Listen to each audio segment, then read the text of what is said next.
Hi, I'm Isolde. My sister uninvited me to her wedding. Said I wasn't really family. But that wasn't the worst part.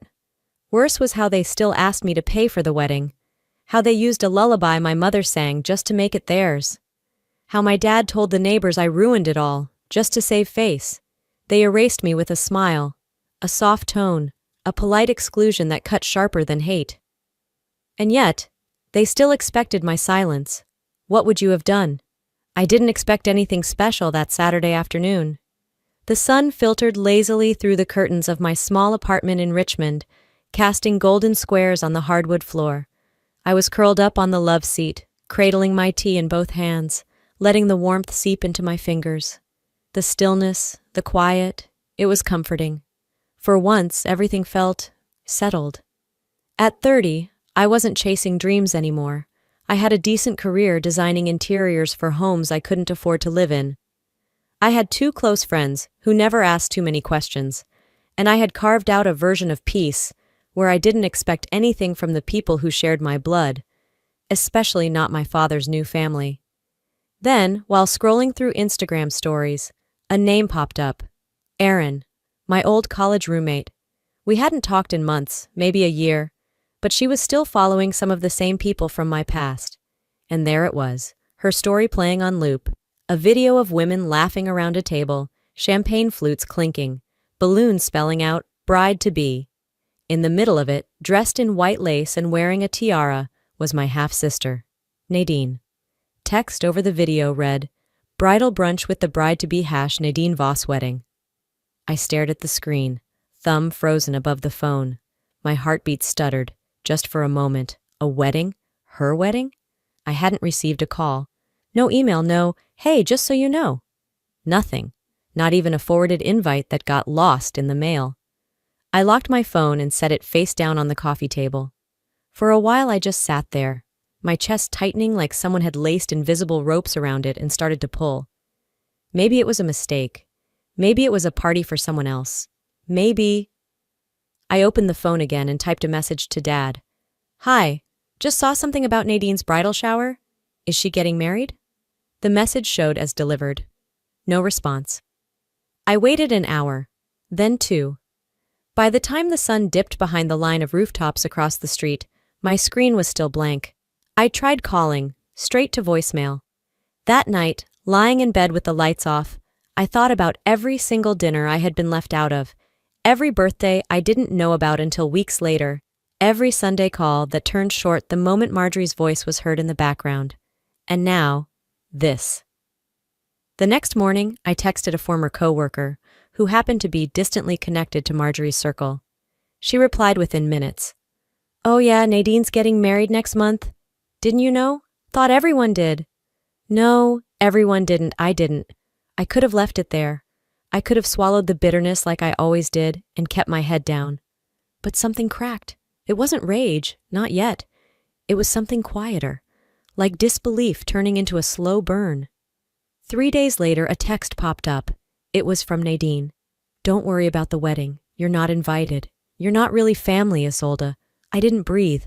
I reread it 3 times. "You're not invited. You're not really family." I sat in silence. My tea had gone cold. The walls of my apartment felt tighter somehow, pressing in like I didn't belong in my own skin. How could someone say that like it was a weather update? Not a single sorry, not a question, just deletion. I stood up slowly and walked to my bookshelf. On the top was a photo frame, one I hadn't touched in years. My mother's face smiled back at me, that slight, knowing smile she always wore when she knew something I didn't. Her dark curls framed her soft eyes, the same eyes I carried in my own reflection. I whispered, "Did you see this coming, Mom?" My voice cracked at the end. I didn't cry. Not yet. But I felt it, something hollowing out in my chest, like someone had scooped out everything soft and left behind something hard and brittle. Later that night, I couldn't sleep. I kept turning back memories like flipping pages in a book I didn't want to finish. Nadine was 5 when Dad brought her and Marjorie into our house. I was 15 and numb from losing Mom barely a year before. Nadine used to crawl into my bed and beg for bedtime stories. I'd hold her until she fell asleep with her thumb still in her mouth. I bought her birthday presents with my babysitting money. I taught her how to braid her own hair. When she fell off her bike, it was me who sat on the curb and cleaned her scraped knees, while Dad looked for the nearest pharmacy. I remembered the way she used to whisper, "Sissy," and hug my waist like I was her whole world. And now, I was not family. I reached into the drawer beside my bed and pulled out an old notebook, the one Mom used to write recipes in. It still smelled faintly like vanilla and cinnamon. Inside the front cover, she had written in cursive, "The family you build matters more than the one you're born into." Back then, I thought she meant the future. A husband, kids, a home of my own. Now, I wondered if she meant survival. Emotional survival. I closed the book and turned off the lamp. In the dark, I stared at the ceiling. Am I really that easy to erase? Maybe I was. Or maybe they were just too comfortable thinking I'd never say otherwise. The morning after Nadine's message, I didn't move for a long time. My phone lay face down on the kitchen counter, still vibrating occasionally from work notifications I wasn't ready to face. I wasn't sad, at least not in the way people expect. It was something else. Something that felt like acid under the skin, not enough to scream, just enough to make everything feel wrong. I went through the motions that week: shower, work, coffee, reply to emails, pretend to listen during design consultations, smile when the client asked, "Do you have siblings?" and feel that tiny sting behind the ribs as I said, "Yes, a half-sister." I didn't tell them we hadn't spoken properly in years.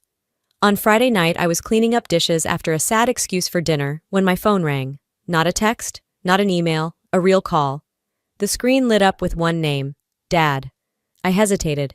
Clive and I didn't talk much. Not since he married Marjorie. Not since I stopped pretending I was okay being a background character in their family highlight reel. I let it ring once, twice. Then I answered.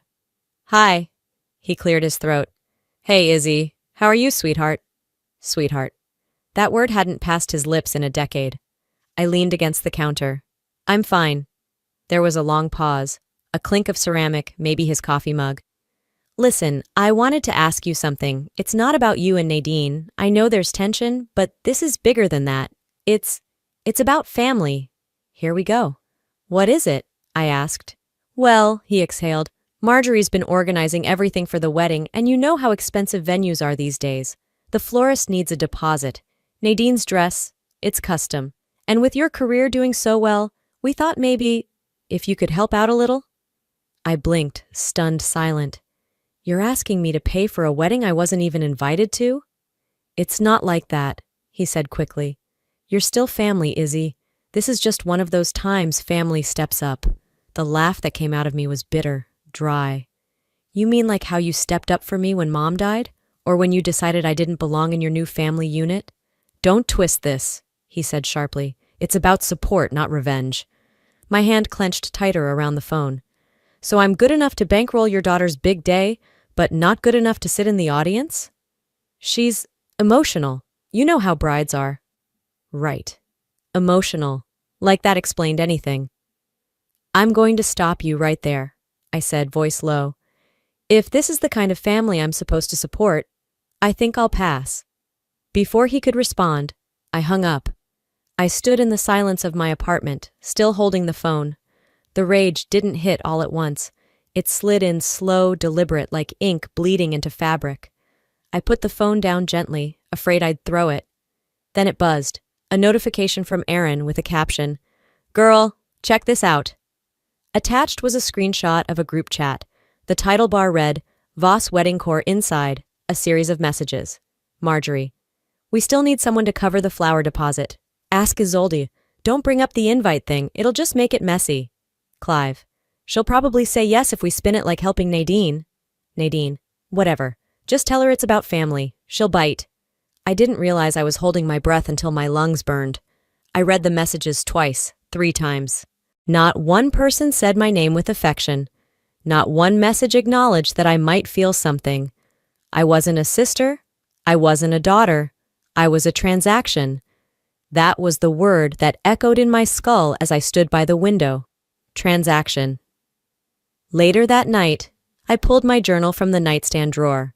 the one Mom gave me for my 16th birthday.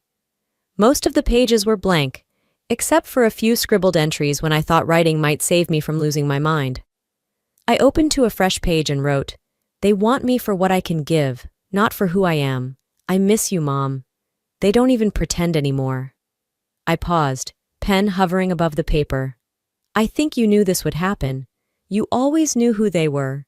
You just didn't want to say it out loud." I sat there with the pen still in hand long after I stopped writing. The room was dark now, the only light a soft glow from the street lamp outside. I didn't cry. Again. It wasn't about tears anymore.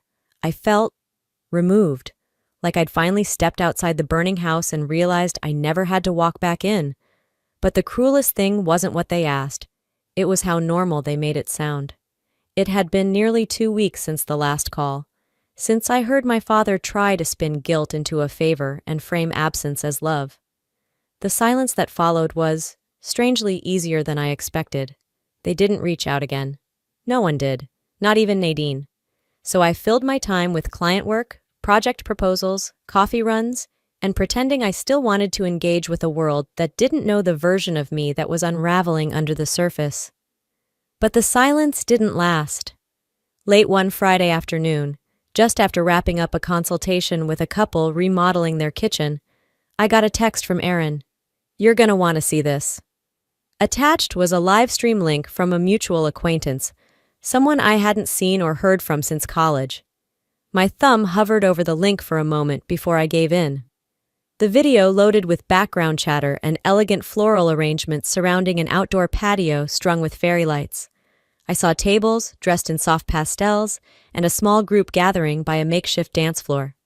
Someone in a tuxedo stepped forward, holding out his hand. It was my father. Then I saw her. Nadine in a white lace gown, smiling like every camera in the world was trained on her. She reached for his hand, and they stepped into position under the string lights. The music started, and my heart stopped. Moon River. That song didn't belong to her. It wasn't some wedding cliché or a romantic oldie picked off a playlist. It was ours. Mine and Mom's. The lullaby she'd hum every single night, even when she was too tired to finish a verse. It was the sound of warmth when the world was cruel, the melody that lived in the walls of my childhood bedroom long after she passed. I hadn't heard it in 15 years. I couldn't bring myself to, not once, until now. And here it was, floating out of speakers at a wedding I wasn't welcome at, the soundtrack to a moment I should have never seen. I didn't realize I had sat down, collapsed, onto the floor until my knee hit the edge of the coffee table. The live stream continued. Nadine spun slowly, leaning into our father like she had known that song all her life, like it had been hers. But it wasn't. I ended the stream and stared at the dark screen, my reflection twisted in the glossy surface. My stomach churned, cold and tight, as something dawned on me, something that felt like a slap across memory itself. I got up, walked over to my bookshelf, and pulled out the old binder that held scanned copies of Mom's things, recipes, poems, pages from her journals. I had kept them digital, knowing the originals were packed away somewhere I didn't have access to, somewhere Marjorie had claimed as her territory years ago. Flipping through the PDF printouts, I reached the final page. The last entry, Mom's handwriting soft and cursive but fading slightly. "If Nadine ever asks about this song, tell her it's not hers. This was our lullaby." A coldness settled into my spine. I hadn't read that note in so long, but now it pulsed like a siren in my chest. How did Nadine even know that song meant something? How did she know to pick that song for that dance? There was only one answer. Marjorie. She had the originals. She had access to Mom's personal journals. She must have given the song to Nadine. Or worse, planted the idea, knowing what it would do to me if I ever found out. This wasn't coincidence. It wasn't some innocent mistake. It was deliberate, surgical. They didn't just cut me out of their lives. They reached into mine and pulled out a piece that still had Mom's fingerprints on it and twisted it into a stage prop. I sat still for a long time. No tears came. There was no room for them.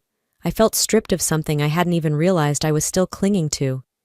This wasn't about invitations anymore. This wasn't about brunches or bridal showers or polite exclusions. This was memory theft, emotional vandalism. I whispered, more to myself than anyone else. This was the last line. You just crossed it. I stood up slowly, walked into the kitchen, and poured myself a glass of water. My hands were steady, too steady. I brought my laptop to the table, opened a new document, and started typing. Not an email, not a rant, just a list. A list of every time they blurred the boundary between family and fraud. Every manipulation, every dig disguised as care, every omission framed as keeping the peace. For the first time in years, I started writing down what I'd do if they ever pushed again. The next morning, my list still sat open on the laptop screen, the cursor blinking patiently at the end of the last line. I hadn't added anything new since midnight, but I couldn't bring myself to close it either. Somehow, just having it there, a living document of every invisible bruise, felt like armor. Then my inbox pinged. The subject line read, "Regarding your possible presence." It was from Marjorie. Not "Dear Isolde" or "We'd love to have you there." Just those 4 words, clinical and cold. I clicked. "If you do insist on attending, please coordinate your outfit accordingly. We suggest beige, champagne, or dusty blue. It's Nadine's day, and she's asked that there be no visual distractions. Thank you." No invitation. No RSVP link. Just wardrobe instructions. As if I were a background extra in a production I never auditioned for. I actually laughed. Loud, sharp, empty. Not out of humor, but because the absurdity of it all had finally tipped over into something surreal. They hadn't asked if I was coming. They hadn't said I was welcome. But if I did show up, I was to wear something that made sure I faded into the wallpaper. Later that evening, I called Dad. His voice picked up after 3 rings. "Isolde? I got an email from Marjorie." A pause. "Ah, right. Well, she wanted to give you a heads up, just in case you were thinking of coming." "Just in case," I repeated flatly. "Okay, so where would I be seated then?" He cleared his throat. "It's a tight arrangement this year. The family section's already full, but we could get you a nice spot near the back. Still good view of the stage and not near family, though." "Well," he trailed off, "Nadine was really particular about the seating. You know how brides are." There it was again, that infuriating phrase, as if emotional manipulation became acceptable the moment you strapped on a veil. "I see," I said. "So let me get this straight. I'm not invited, but I'm allowed to show up as long as I wear the right color, sit far enough away, and don't ruin the aesthetic?" "It's not about that. It's about avoiding drama. We want to keep things peaceful." Peaceful. I could almost feel the irony dripping through the speaker. "I'm sure you do," I said, and hung up. I didn't feel peace. I felt fire building behind my ribs. 2 days later, Erin forwarded me a message she'd gotten from one of her old styling contacts. Someone hired for Nadine's wedding. A forwarded screenshot. I braced myself. "For Isolde's look, please avoid white, red, or anything with embellishment. Nothing that might outshine the bride. She should look appropriately reserved. Understated?" Understated. That was the word they used. I wasn't even on the guest list, yet they had already assigned me a visual perimeter. Be neutral, be quiet, be invisible. I replied to Erin, not even invited, but still expected to look invisible. She texted back, "This is next level unhinged." Later that night, I stood in front of my bedroom mirror, holding a dress I hadn't worn in years. It was deep burgundy, the color of old wine and unsaid things. Mom had worn it to her last wedding anniversary dinner with Dad. After she passed, I kept it wrapped in tissue paper, tucked away in a box like it might vanish if exposed to air too long. I slipped it on. It fit a little tighter around the waist. The shoulders sat sharper than I remembered, but it made me feel something I hadn't in months, rooted. I studied myself in the reflection, brushing a hand over the velvet curve of the dress. "If they wanted quiet," I said aloud, "they should have treated me like I mattered." And just like that, the countdown began, not to their wedding, but to my reckoning. A week passed. I didn't reply to Marjorie's dress code suggestion, and I hadn't spoken to Clive since that shallow conversation about seating. I thought maybe, just maybe, they'd take the hint and leave me alone. They didn't. The message came on a Tuesday morning, sandwiched between work emails and a reminder about my dental appointment. It was from Nadine. Hey, we're still short on funds for the honeymoon. Can you help? No greeting, no explanation, no acknowledgement of the ghost she made me into. I stared at the screen, mouth slightly open, as if the words might shift into something rational if I just gave them time. But they didn't.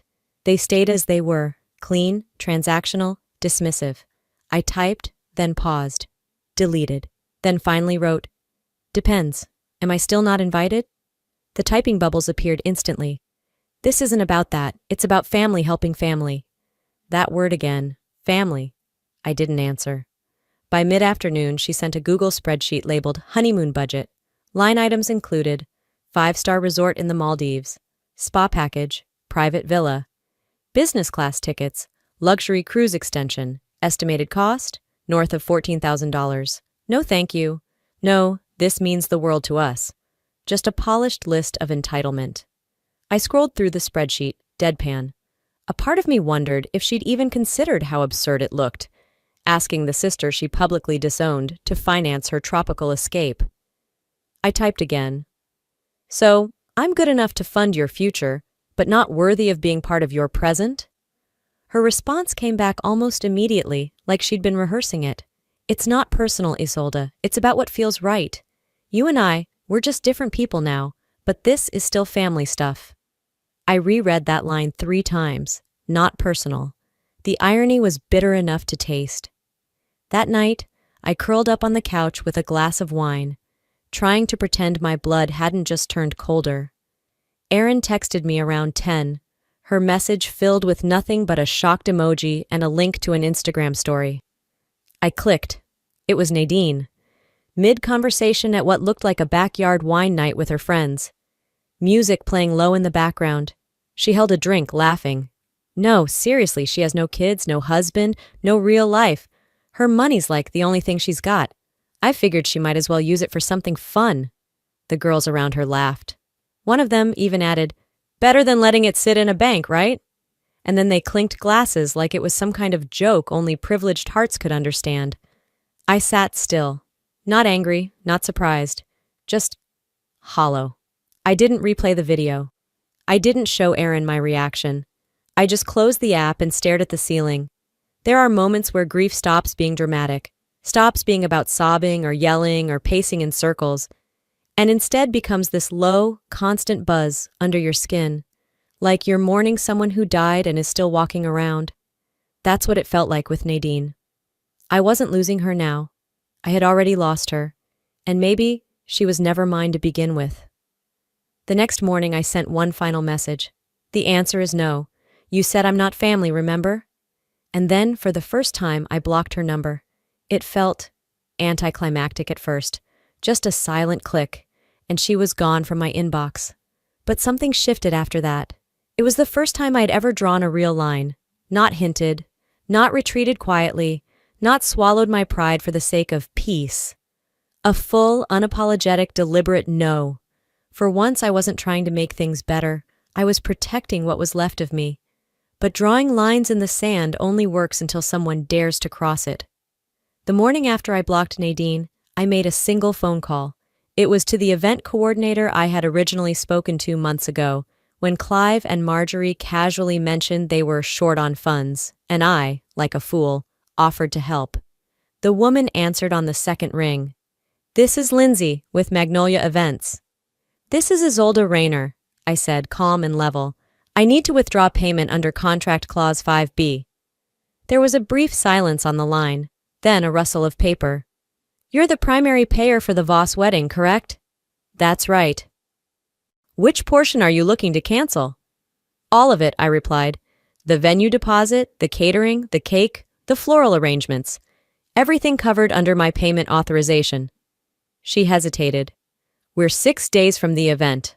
I'll need a written confirmation. You'll have it by noon." And she did. I drafted the email with the same clarity I used when designing project proposals. Concise, professional, irrevocable. By noon, all funds were frozen. A single sentence at the bottom of the email sealed it. "Please note this decision is final and non-negotiable." I didn't wait for a response. I simply closed my laptop, made myself a sandwich, and went back to work. Saturday morning. The wedding was supposed to start at noon. The weather was perfect, blue skies, soft breeze, the kind of day photographers pray for. But the venue was chaos. Aaron sent me a voice memo from across town. "Girl, you will not believe what's happening right now. No food showed up, the cake never came. They were scrambling to find folding tables and Costco sandwiches an hour before guests arrived." I sipped my coffee and said nothing. She added, "Marjorie is losing it, screaming at the staff like they stole her purse. Nadine's crying in the bridal suite. And Clive keeps calling you. He's called me twice already." I didn't respond. An hour later, Erin forwarded me a screenshot of a group chat that included one of her cousins, someone who worked at the venue. Nadine slapped her mom, screamed something about sabotage, then threw a champagne flute at the wall. Below it, a second message. "She's threatening to sue her own sister, loudly." I turned off notifications and went back to sketching out a shelving concept for a client's home office. The irony wasn't lost on me. While they scrambled to salvage a wedding built on entitlement, I was building something functional for someone who'd actually asked for help. Later that evening, I walked into the local cafe for my usual chai latte. It was quiet, just a couple of tables filled, and I recognized the barista, Jamie. She smiled at me. But just as I was about to place my order, a woman I didn't know turned from the sugar counter and raised an eyebrow. "You're the one who ruined your sister's wedding, right?" she asked, as casually as if she were commenting on the weather. I blinked. "Excuse me?" "She said you pulled the plug on everything, just because she didn't give you a front row seat. That's dramatic." I tilted my head, offering a tight smile. "You mean the sister who told me I wasn't family? That sister?" Her mouth opened, then closed. She didn't respond. I took my chai and walked out without another word. The stories spread like wildfire. Marjorie had already spun her version to the neighbors and the church ladies. Isolde, the bitter spinster, lashing out because she wasn't center stage. I knew how they'd frame it. Jealous, emotional, unstable. It was easier than admitting they'd built their castle on borrowed bricks, and I'd simply taken mine back. I didn't defend myself. Not online, not in person. I didn't call Clive. I didn't reply to the voicemail from Aunt Lydia. I didn't even read the email from Nadine's college roommate asking me to think of the bigger picture. No more explaining, no more context. I was done being everyone's footnote. That Sunday, I took a long walk down Monument Avenue. It was quiet, golden with spring light. I passed families taking graduation photos, runners pacing themselves for the 10K, and a little girl in a white dress chasing a bubble wand. For the first time in weeks, I felt unburdened. I didn't feel regret. I didn't feel shame. I felt power, not the kind that screams to be heard, the kind that simply knows. I'd spent my entire adult life trying to make room for people who would never make room for me. That part of the story was over. But predators don't stay quiet when prey learns to bite back. 2 days after the wedding imploded, I woke up to the sound of my phone buzzing. Not texts this time. A call. My father's name glowed across the screen like a bad omen. I stared at it for a moment before I picked up. No, good morning. No, are you okay? Just his voice, dry, measured, and already defensive. "You've humiliated us, Isolde." I blinked at the ceiling, still in bed. "Excuse me? You could have said no in a better way. You didn't have to sabotage everything." I sat up slowly. "You mean by pulling back money I was never thanked for in the first place?" His tone didn't soften. "It's not just about money. It's about what it symbolized. And now, look what you've done." "Look what I've done?" I repeated. There was a pause, like he expected me to apologize. "Maybe," he continued. "You can help make it right by covering Nadine's college tuition. I know it's a lot to ask, but it's the least you could do." I nearly laughed, but it came out like a dry breath. "Least for who?" He cleared his throat. "We're still a family, Isolde. At the end of the day, blood matters." "Except mine," I said, and hung up. That afternoon, Aaron sent me a link with no caption. Just a link. I tapped it. It led to a GoFundMe page titled, "Help Nadine Recover from Her Ruined Wedding, A Sister's Betrayal." At the top was a photo of Nadine, eyes red, face tilted toward her bouquet like a Greek tragedy mask. The description below made my stomach knot. Nadine has always been a kind, generous soul. Her wedding was supposed to be the happiest day of her life, until her older sister Isolde pulled financial support out of jealousy and left the family in ruins. Isolde was like a second mother to her growing up, but sometimes jealousy destroys love. I stared at the screen. No, this wasn't real. And yet, there it was, a public crucifixion in pastel fonts. I scrolled further. A list of donations, names I recognized from childhood, neighbors, relatives, co-workers of Marjorie's. Below the donation tally, comments. So sorry this happened to you, Nadine. Isolde used to be sweet. What changed? Tragic family betrayal. I sat still for several minutes. Then the notification buzzed again. A screenshot from Aaron. A Facebook post shared by Aunt Lillian. Some wounds cut deepest when they come from within the family. Please support Nadine. I closed the phone. That night, I stood in front of the mirror. I didn't cry. I just looked at myself, looked through myself. Mom once told me, you don't have to be in pain to prove you belong. I'd spent years mistaking pain for loyalty. I opened my laptop, stared at a blank email draft. For a second, I typed, "You have no idea what you're enabling." Then I deleted it. Instead, I opened a new email, and one by one, I typed out short, direct messages to each person who had shared that GoFundMe post. To Aunt Lillian, to Uncle Brent, to Rhonda from across the street. Each message read the same. You know me better than that, or maybe you never did. I didn't wait for replies. The next morning, I walked to the corner bookstore and bought myself a new notebook. Hardcover, linen blue, clean slate. When the cashier handed me my change, she smiled and said, "This one's sturdy. Good for beginnings." I nodded. That's the point. At home, I made tea and sat by the window. Outside, life went on, dogs pulling leashes, teens filming TikToks, an older couple arguing about where they parked.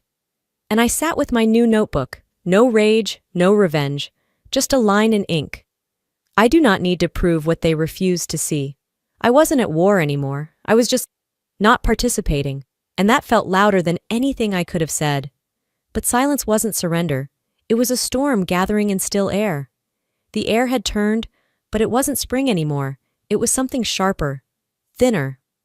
A week after the GoFundMe post, just when the noise seemed to fade, it returned in a different form. Nadine uploaded a carousel of wedding photos to her Instagram. The first image, her in the white dress, beaming beside Clive. The second, a wide-angle shot of the reception with soft lighting, floral arches, and champagne flutes raised in frozen toasts. The last, a black and white shot of her twirling mid-dance, hair loose, eyes closed like she was the only person in the world who had ever felt joy. The caption read, "Surrounded by love, only true family made it. No drama, just bloodline." Subtle, maybe to strangers. To me, it was a blade under velvet. My phone pinged twice, first from Aaron. "Did you see her latest post? I think this was for you." Second, a screenshot from my coworker Jenna. "Was that shade? Or am I reading into it?" I didn't answer either. I just saved the image.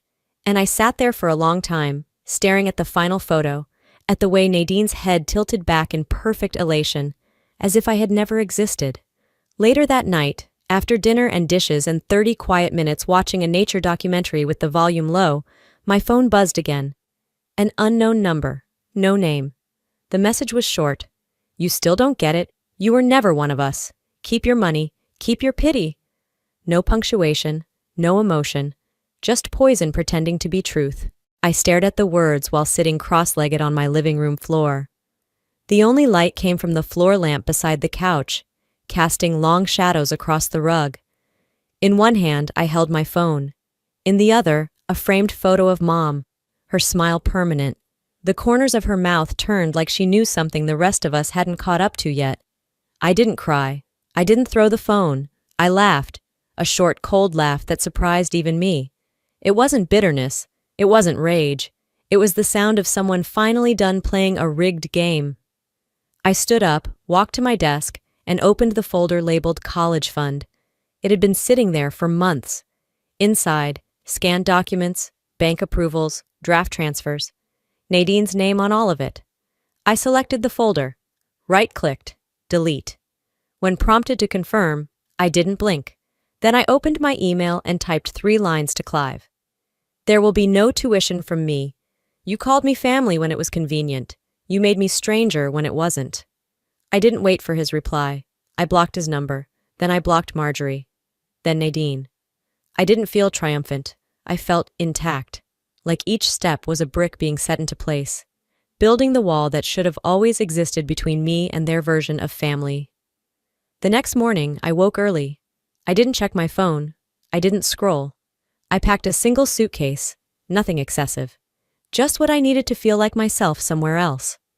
I locked the apartment, dropped the key into the mailbox downstairs, and ordered a car to the airport. No final glance back. No dramatic music swelling in the background. Just silence. And in that silence, I felt more free than I had in years.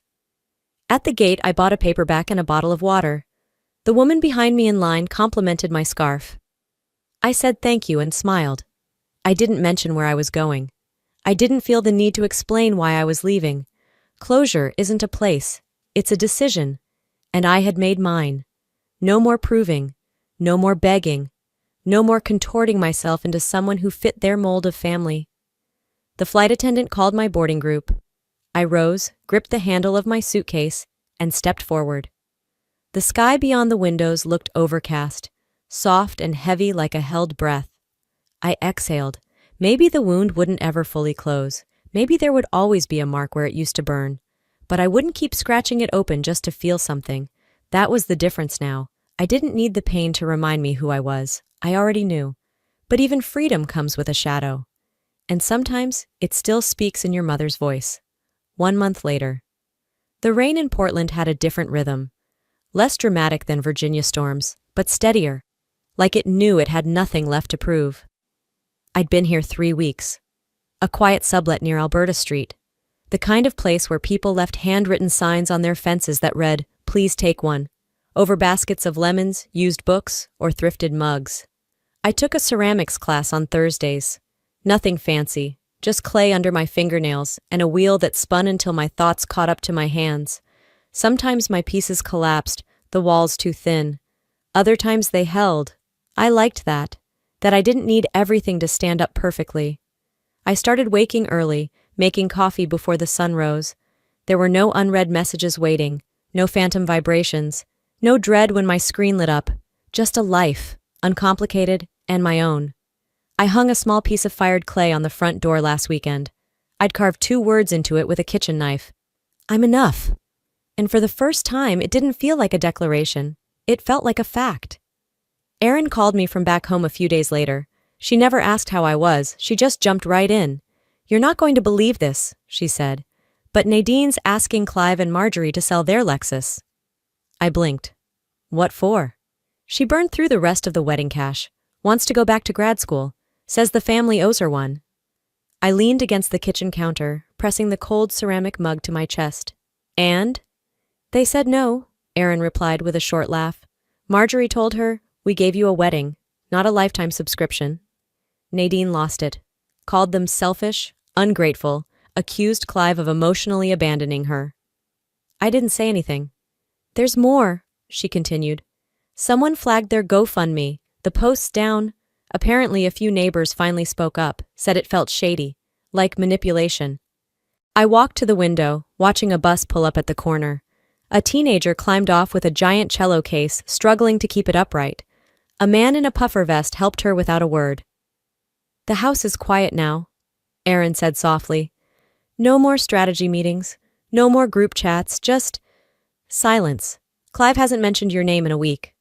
I nodded, though she couldn't see me. It felt like a curtain had closed, not in triumph, but in quiet resignation. I thanked her and hung up. On Saturday, I flew back for 1 day, not to visit anyone. I brought a small envelope in my carry-on. Inside was a printed copy of a scholarship form, the same form I'd once filled out with Nadine's name, the one I never submitted. I took a cab from the airport straight to the cemetery. Mom's grave sat between 2 birch trees. Someone had placed a sunflower bouquet there recently. Not from me, maybe some neighbor, maybe no one at all. I crouched down and laid the envelope beneath the vase. Then I took out a sprig of dried lavender I'd kept in my bag and rested it across the stone. I didn't fix them, I whispered, but I didn't become them either. And somehow, that felt like the answer she would have wanted. I didn't stay long. Back in Portland that evening, I walked to the corner cafe for tea. The barista recognized me now, always called me Early Bird. The seat by the window was empty, the light warm against the wood-grain table. I pulled out my notebook and flipped past the old pages. Some filled with lists, others just fragments. I didn't need to write today, I just sat. The stillness didn't feel hollow anymore. The next morning, an email popped into my inbox. A local high school invited me to speak at a community session about resilience and selfhood in complex families. I read the message twice, then once more, and then I smiled. Yes, I thought, that I can talk about. Not to point fingers, not to drag names through the dirt, but because maybe somewhere there was a kid sitting in their room wondering if love was something they had to earn. And maybe I could tell them, you are already enough. You are already whole. You don't have to bleed to be seen. Healing isn't about forgetting. It's about knowing who you are after everything tries to tell you you're not enough. Looking back now, I don't regret walking away. I used to think love had to look a certain way. Shared blood, last names, matching smiles at dinner tables. But family is who shows up when you're broken, not who breaks you and calls it discipline. I learned the hard way that sometimes peace doesn't come from making things right. It comes from choosing yourself when no one else will. If you've ever felt like the outsider in your own home, let me tell you this. You are not the problem. You are not too much. You are not a burden. You are someone who survived a version of love that tried to make you small.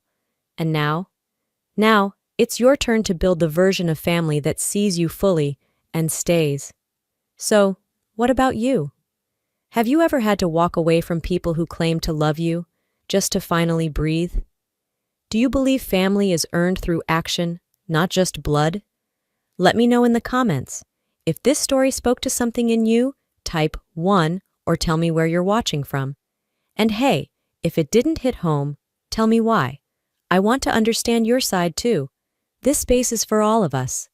And if you want to hear more stories like this, raw, real, and from the heart, go ahead and subscribe to the channel. That way, you'll never miss what's coming next.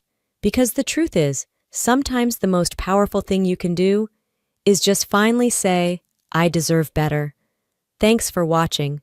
I see you, I hear you, and I hope you never forget, you're not alone.